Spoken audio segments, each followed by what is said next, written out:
Hola, hola, bienvenidos. Estamos arrancando ya en minutos. Estoy agregando a los compañeros. Ya en minutitos arrancamos.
Bueno, gente, vamos a dar inicio en honor a la puntualidad, como les había comentado. Entonces, el día de hoy vamos a hacer un pequeño pero importante repaso respecto a lo que vendría a ser la jornada anterior.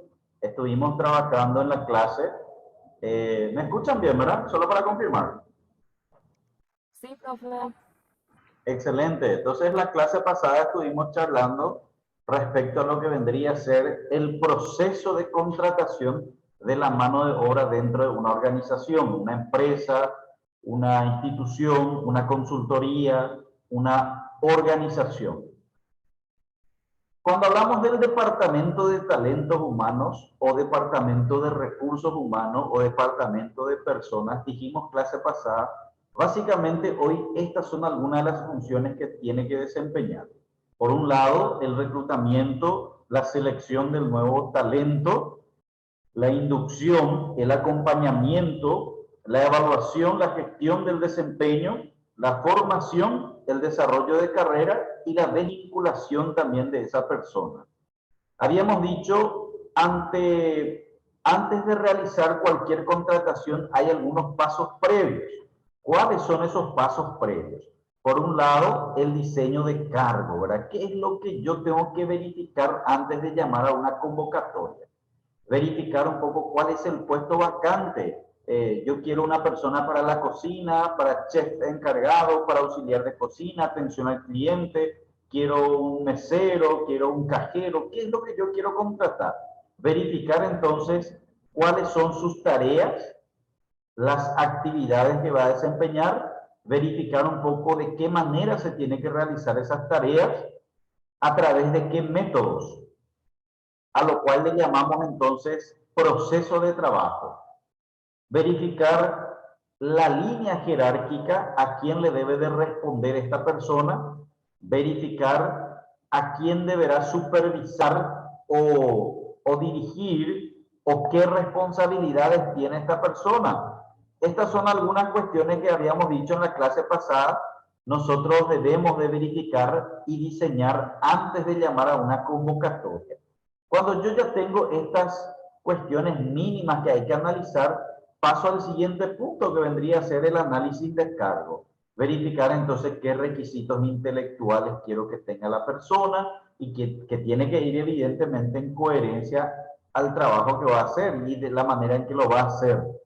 Nivel de instrucción, colegio, posgrado, carrera de grado, experiencia, manejo de ciertas herramientas, habilidades verbales, no sé, lo que ustedes han diseñado tiene que ser coherente con mi requisito en cuanto a intelectual, físico, como también la parte actitudinal, ¿verdad? Ver un poco esa parte de la responsabilidad, puntualidad, la honestidad, la integridad, los valores que yo voy a tener en cuenta para esta persona, para este puesto vacante. Eso habíamos dicho en la clase pasada, inclusive le estuvimos mostrando algunos ejemplos de anuncios que lastimosamente se hacen sin previa verificación y análisis como corresponde y trae un resultado no apropiado, ¿verdad? Dijimos entonces, el proceso de contratación se divide en tres partes. Por un lado está el reclutamiento, por el otro lado está la selección y por el otro lado está la socialización. ¿A qué llamamos reclutamiento? Dijimos la clase anterior, es el proceso por el cual se genera un grupo de candidatos interesados para un puesto determinado. Entonces, esto se realiza de dos maneras básicamente. Se puede realizar a través de un reclutamiento de fuente interna o a través de una fuente externa. Cuando yo digo interno, es cuando yo le estoy buscando a ese candidato para este puesto vacante ya dentro de mi empresa, dentro de mi organización. Verifico entonces quién de los trabajadores reúne el perfil, quién de los trabajadores tiene la experiencia, ya tiene el conocimiento y las actitudes necesarias para ocupar este puesto. Y yo le doy la oportunidad a la gente que está primero dentro de mi empresa para poder concursar por este puesto. Del otro lado, tengo la opción de verificar afuera, de manera externa. Busco entonces gente que no pertenece a mi empresa, a mi organización, y lo contrato de afuera. Cada una de las opciones tiene ventaja y desventaja. A ver, ¿quién me quiere recordar cuáles son ventajas, por ejemplo, del reclutamiento interno y cuáles eran ventajas del reclutamiento externo? La gente que estuvo la clase pasada. Un pequeño comentario ya es suficiente. A ver.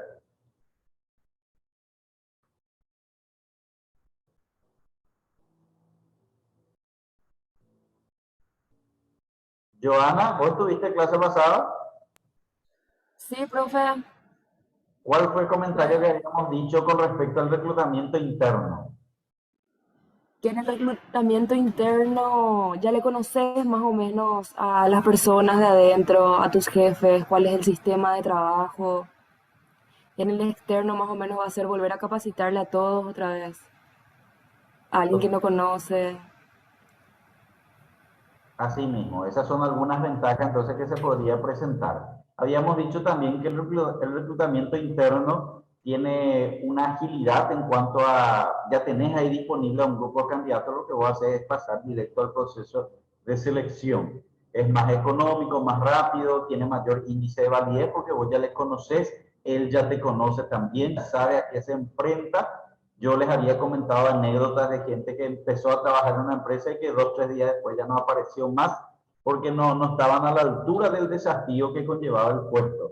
Entonces, esas son cuestiones a lo cual vos te expones cuando estás contratando a una persona de afuera a quien no conoces y le estás abriendo por primera vez la oportunidad a las puertas de tu empresa. Sin embargo, cuando ya le conoces a la persona, vos ya tenés una idea de cómo se va a comportar esa persona, ¿verdad? Cuando hablamos del reclutamiento externo, sin embargo, habíamos dicho que también algunas ventajas podría ser que vos traes ideas nuevas de otras empresas donde lo estuvieron capacitando, lo estuvieron entrenando a esta persona y de repente vienen a compartir con nosotros esos nuevos métodos de trabajo que podría ser bastante interesante. Estamos captando valores, talentos que otras empresas ya fueron formando. Esas son algunas ventajas también que trae el reclutamiento externo. La selección, habíamos dicho, no quiero detenerme demasiado en estos puntos porque lo estoy haciendo a modo de repaso para aquellos que no estuvieron. Entonces dijimos, es una serie de pasos que hay que realizar.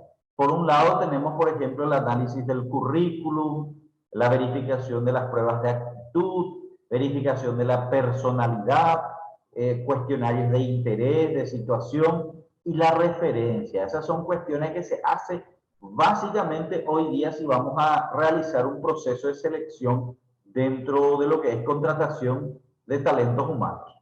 Cuando hablamos del currículum, ¿qué es lo que buscamos? Dijimos por lo menos que haya datos personales, información de su formación académica, de su experiencia laboral y referencias. Esas son las cuestiones que se buscan cuando uno mira en el currículum.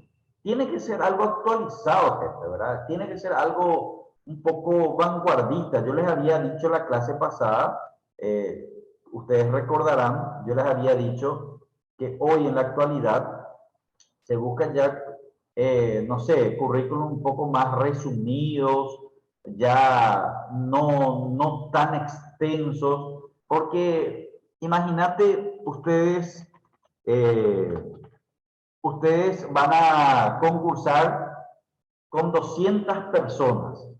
¿Qué pasa allí? Lastimosamente, la persona no siempre va a tener la persona quien va a hacer el proceso de selección, no va a tener tanto tiempo de verificar uno a uno todos los currículum y leer detenidamente, así que va a ir haciendo un filtrado y lo va a hacer de manera un poco rápida y ágil, y aquellos que le llamen la atención y los que son más relevantes son los que van a ir quedando. Por eso que hoy se busca un poco un currículum, un diseño más simplificado, más resumido, pero más impactante, ¿verdad? Visualmente. Yo después les voy a compartir algunos modelitos que tengo por allí de currículum para que tengan en cuenta, ¿verdad?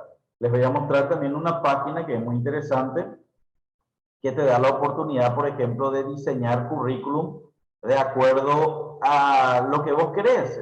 Hay varios diseños que vos ya podés utilizar nomás ya de esa página, y si vos no tenés habilidades para diseño, esto te va a permitir reutilizar entonces la información que ya te provee la página, ¿verdad? Y es muy válido, ¿verdad? Porque no trabajas demasiado y te da diseños muy lindos. Acá justamente ya estoy entrando para mirar un poquitito. Quiero compartir con ustedes un segundito, ya les voy a ir compartiendo para que vean un poco también. Y es muy interesante, como les estoy diciendo, no se trabaja demasiado y te da lindas opciones, ¿verdad? Eso es lo lindo. Siempre es interesante conocer nuevas herramientas, ¿verdad?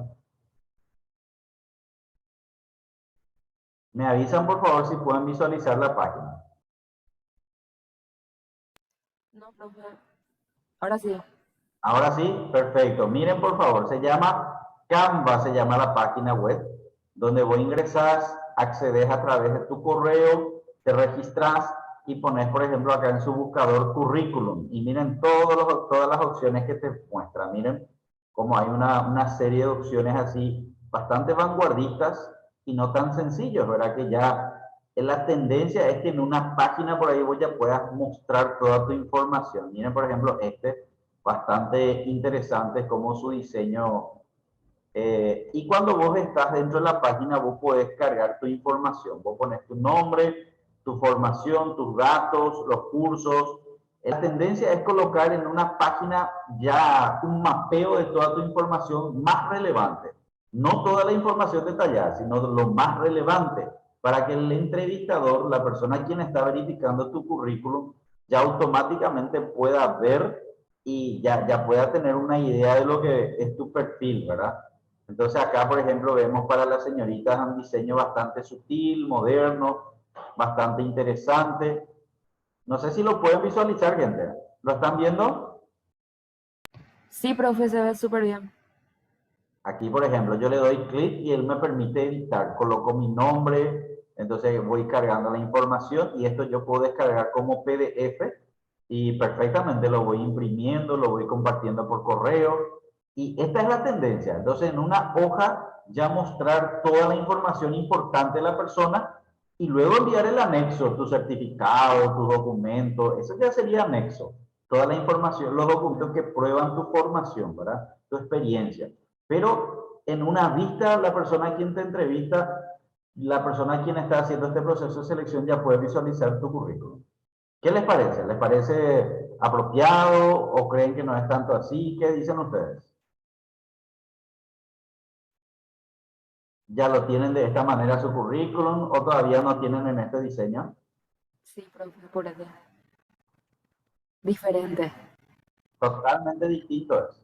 Estos son currículum bastante lindos, ¿verdad? Tienen que entrar en la página a darle un vistazo. Se llama Canva, con B corta. Y ustedes van a poder verificar y es totalmente gratis. Puedes descargar entonces los diseños y eligen el que más les gusta. van adaptando y personalizando su currículum. Entonces, ¿qué? Muy bien, quería compartir nada más con ustedes también este tipo de páginas, ¿verdad? Para que puedan aprovechar también.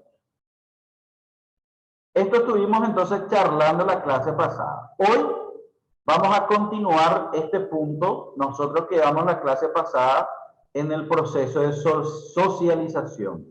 Dijimos entonces, la socialización es la última parte del circuito cuando vos ya aplicaste todo el proceso, ya hiciste la entrevista, ya verificaste el currículum, ya le hiciste la prueba de actitud, de personalidad, ya verificaste las referencias laborales, llamaste a su empresa, preguntaste por qué salió anteriormente, verificaste su información personal con sus seres cercanos.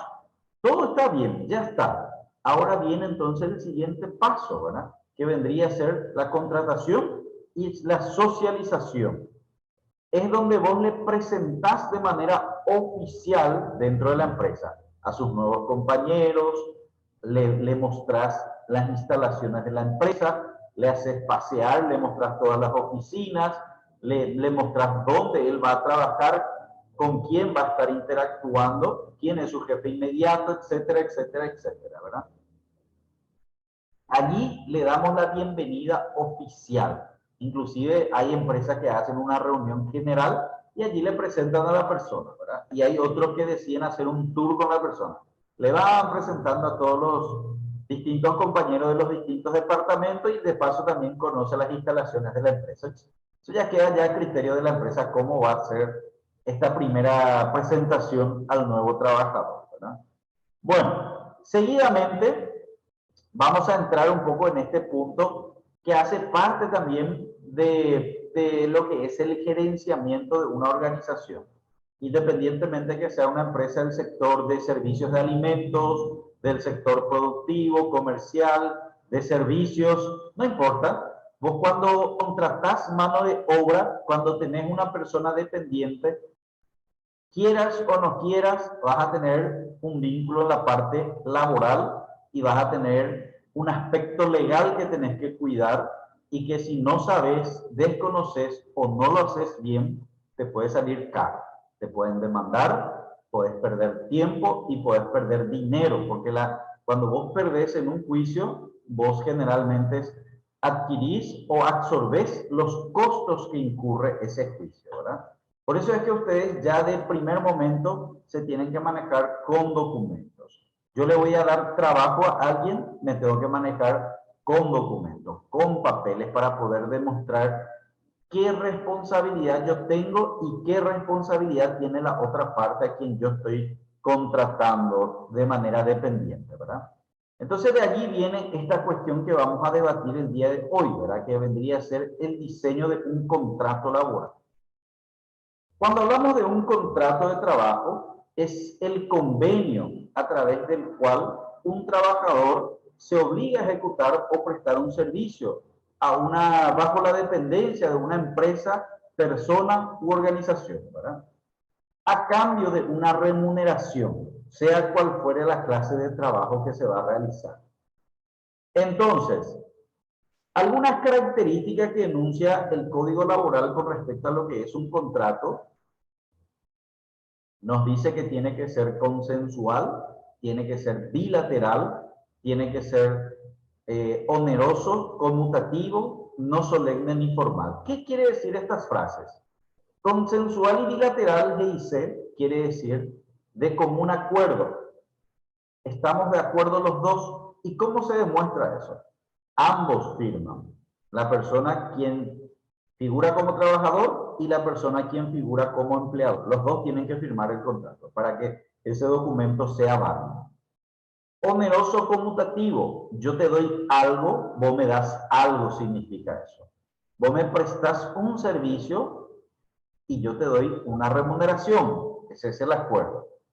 Y la parte que siempre me gusta recalcar, gente, es la parte donde dice no solemne ni formal. Quiere decir que nosotros no necesitamos buscar un diccionario y rebuscarnos por las palabras más técnicas, más sofisticadas existentes para redactar un contrato. hay veces donde hubieron casos, ¿verdad?, de empresas que elaboraron contratos tan técnicos, con palabras tan rebuscadas, que cuando se fueron a juicio, el juez estaba leyendo su contrato y ni el juez no entendió el contrato. De tan complicado era el término que se utilizaba.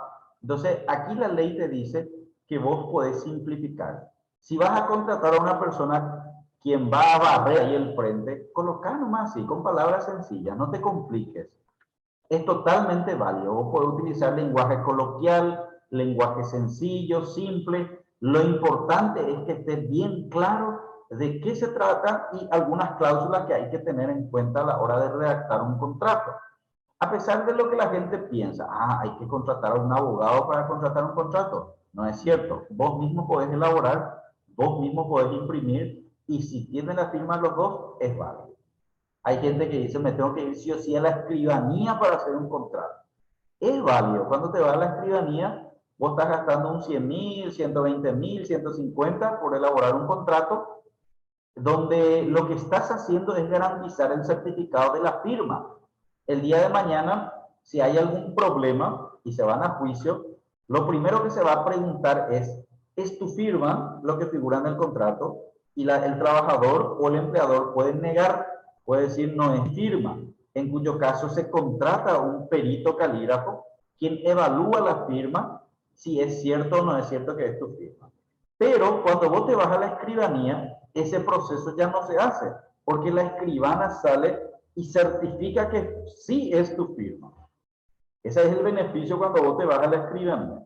Pero no significa que es obligatorio ir a la escribanía. Vos podés también hacer un contrato de manera particular en tu notebook, en tu computadora, imprimir, y es totalmente válido. ¿Me entendieron esta parte, gente?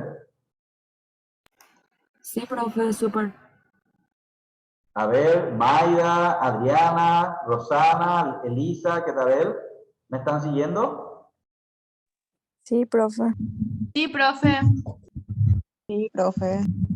Excelente, excelente, gente. Muchas gracias por su respuesta. Cuando hablamos entonces, gente, del tipo de contrato, cuando hablamos del tipo de contrato, gente, me gustaría resaltar que la ley en Paraguay establece dos tipos de contratos. Tenés por un lado el verbal, el acuerdo verbal, que es cuando la cuestión es solo de palabras. Yo te doy trabajo, te contrato, pero no firmamos ningún acuerdo por escrito. Algunos piensan de que eso es muy beneficioso, todo está bien, todo maravilla, porque finalmente no hay ningún acuerdo por escrito, ¿verdad? Entonces así nomás, no hay papeles, no me puede crear problema a la persona. Equivocado, porque si bien no hay un acuerdo escrito, hay un acuerdo verbal. Y lo que ustedes tienen que recordar, en el Código Laboral, la prueba de la carga lo tiene la empresa, el empleador. Vamos a suponer, yo estoy trabajando en una empresa X con el señor Roberto, y yo me voy a denunciarle un día a la empresa, al señor Roberto, que hace 6 meses no me paga mi salario. Yo no presento ningún documento. Me voy, hago la denuncia. Se le convoca al señor Roberto, y lo que yo hago es mostrar, por ejemplo, una fotografía con uniforme, estando dentro de la empresa. Mando a hacer en la escribanía una certificación del mensaje del señor Roberto, del WhatsApp que él me enviaba mensajes por cuestiones laborales, y todo eso muestro como prueba tentativa de que nosotros tenemos una relación laboral. ¿Qué ocurre? Le dice entonces, el Ministerio de Trabajo le dice al señor Roberto que presente su extracto de liquidación de salario, donde yo le he firmado que él me ha pagado los últimos 6 meses. Verifican en la base de datos de IPS si yo estoy al día con mi aporte, si se me pagó en tiempo y en fecha. Y es la empresa, el señor Roberto, el que tiene que demostrar los papeles de que él está cumpliendo con la ley, no yo. A diferencia del Código Penal, donde vos le acusás a una persona, por ejemplo, Fernanda me acaba de robar. La ley dice, uno es inocente hasta que se demuestre lo contrario. Si yo no pruebo con que Fernanda me robó, Fernanda va a salir libre, y es más, me va a poder denunciar por calumnia y difamación. En el ámbito laboral no, jefe. En el ámbito laboral, la empresa, el empleador, es el que tiene que demostrar que lo que dice el trabajador no es cierto. Por lo tanto, cuando vos no tenés un documento con tu trabajador, en realidad el que tiene problemas sos vos, no el trabajador. Vos sos el que tenés que preocuparte, porque ahí vos estás desprotegido. Lo que él dice se va a considerar que es cierto. Entonces, cuando hablamos de esta situación, la ley dice cuando se trata de trabajos accidentales, que no superen 90 días, prestación de servicio doméstico, en esos casos puede haber un acuerdo verbal, ¿verdad? Pero yo no le sugiero, yo le sugiero que en todos los casos haya un acuerdo por escrito. Después también te habla de que cuando se trata de acuerdo escrito, se recomienda, especialmente cuando el salario, la remuneración sea mayor al superior, que sea por escrito, sí o sí.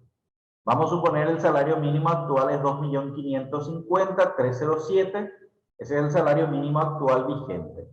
Pero vos estás ganando 3 millones de guaraníes, es superior al mínimo. En tu caso como trabajador, a vos te conviene que tengas un contrato por escrito, porque la empresa solo está obligada a pagarte el mínimo. Y si no hay un acuerdo por escrito, la empresa va a decir, no, yo le pago el mínimo.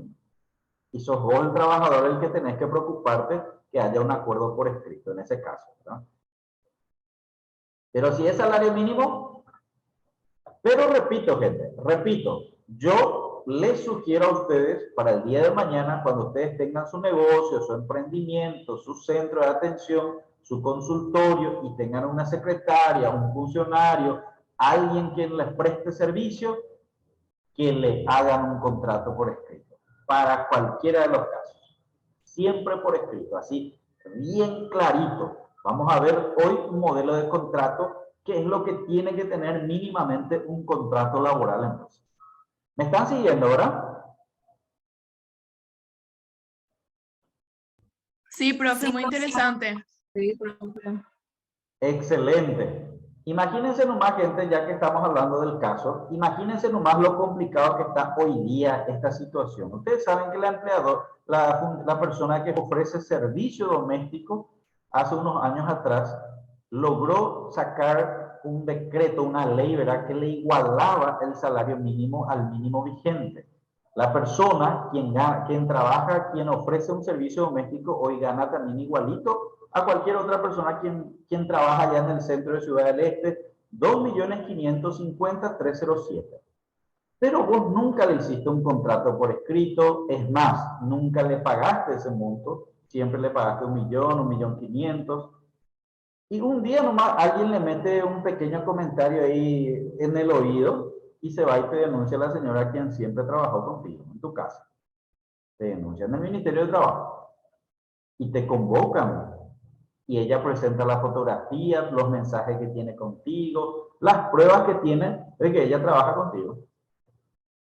Y te vas a juicio. El juez te va a pedir a vos dónde está el extracto de liquidación de salario, dónde está el recibo, dónde está, le pusiste IPS, le diste vacaciones, le diste aguinaldo, dónde está la prueba, los papeles que demuestran que vos le diste eso. Si vos no tenés nada, no sabés el problemón que vas a tener. Para suerte de muchas personas, mucha gente desconoce sus derechos. Esa es la realidad, ¿verdad? Por eso es que, lastimosamente, la gente se aprovecha muchas veces, ¿verdad? ¿Están de acuerdo en ese sentido o no están de acuerdo? Que hay mucha gente que desconoce sus derechos. Sí, profe, de acuerdo.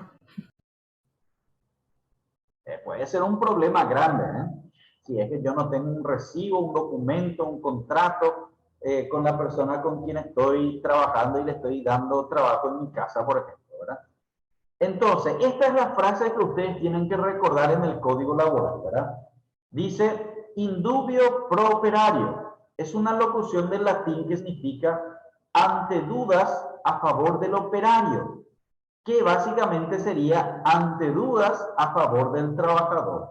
Cuando vos como empleador no presentás las pruebas contundentes y demostrás con papeles de manera contundente la situación, el juez siempre va a salir a favor del trabajador, la parte más débil. Eso es lo que te está diciendo esta frase que proviene del latín.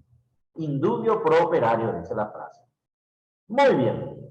Nosotros en Paraguay, gente, tenemos los contratos que son a tiempo, por ciertas, dividido de acuerdo a la duración, tenés por tiempo indefinido y el que es a plazo determinado.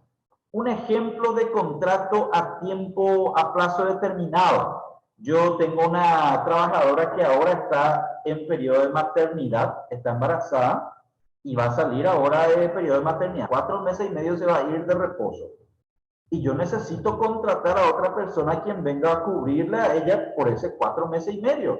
Ahí elaboro un contrato por tiempo determinado. Entonces le contrato a una nueva persona, pero ella sabe muy bien que viene en reemplazo de la otra persona. Por 4 meses y medio.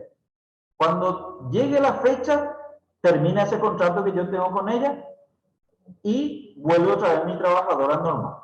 Está volviendo de su periodo de maternidad, yo ya la vuelvo a recibir a ella. Ese es un contrato por tiempo determinado. Podría ser también en el sector agro, cuando hay época de cosecha, por ejemplo, y necesitamos más personal por temporada alta, entonces le contratamos a más personal por tiempo determinado. Puede ser 3 meses, 4 meses, 6 meses, por una fecha X. La naturaleza del contrato a tiempo determinado te dice que tiene que ser de acuerdo al origen del trabajo. Si el trabajo subsiste indefinidamente, el contrato por tiempo determinado no tiene validez. ¿Qué quiere decir eso? Yo le contrato a una secretaria. El puesto del trabajo de la secretaria es permanente.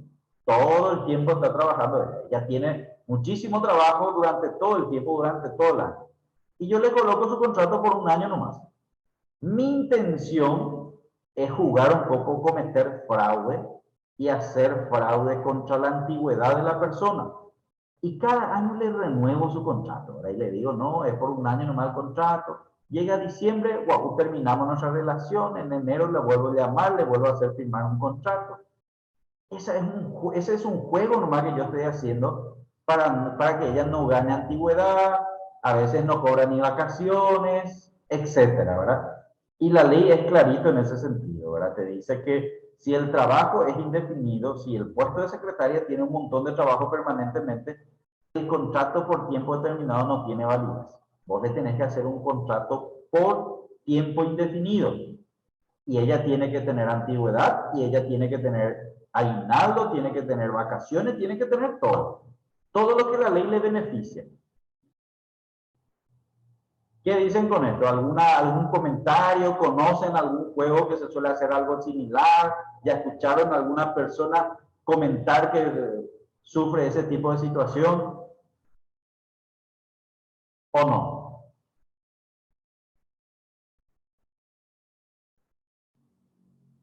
Al principio, profe, se ve que se le da periodo de prueba más o menos el primer contrato a la gente. Y después se ve si se le renueva o no. Más hacen eso cuando es en hoteles, por ejemplo, en época de fiestas. Te dicen que es por periodo de prueba, pero después ya no te necesitan más y no te renuevan. Ya, muy buen comentario, Joana. Te cuento que el periodo de prueba también está bien establecido en el Código Laboral. El periodo de prueba te dice, tiene 2 categorías. Categoría 1 es para el trabajador no calificado. Llamamos trabajador no calificado a aquella persona quien no necesitó de ninguna experiencia o de ningún estudio, formación para cumplir con ese trabajo. Por ejemplo, tengo una persona quien me va a ayudar en la cocina lavando platos. Les pregunto, ¿necesita un estudio para eso? No. No, ¿verdad? Yo le puedo mostrar, entrenar y tranquilo, ya hace el trabajo. Entonces es un trabajo no calificado. Por lo tanto, él tiene periodo de prueba solo de 30 días y punto. También dice la ley el trabajo calificado, para el que sí necesitó una formación o una experiencia previa. Por ejemplo, mi chef principal de la cocina. Y si ella tiene que ser una persona que tenga experiencia conocimiento, formación. Entonces yo le doy 60 días de prueba. Y esos son los periodos. No puede ser más, no puede ser distinto a lo que está establecido en el Código Laboral. Y terminado ese periodo, terminó los 60 días o los 30 días, viene un día más, al día siguiente viene otra vez, su contrato ya pasó a ser indefinido. Ya no necesita ni siquiera volver a firmar otro contrato. Ese contrato de prueba que firmó ya se convierte en un contrato indefinido, con las cláusulas que firmó. Por eso que si vos no le vas a seguir contratando, hoy termina su contrato, vos tenías que avisarle ya días antes. Por escrito le notificás que hasta hoy va a trabajar y que ya después va a terminar la relación por motivos X. No va a seguir la relación. Hay que hacer la notificación por escrito antes de que llegue la fecha final. ¿Me expliqué?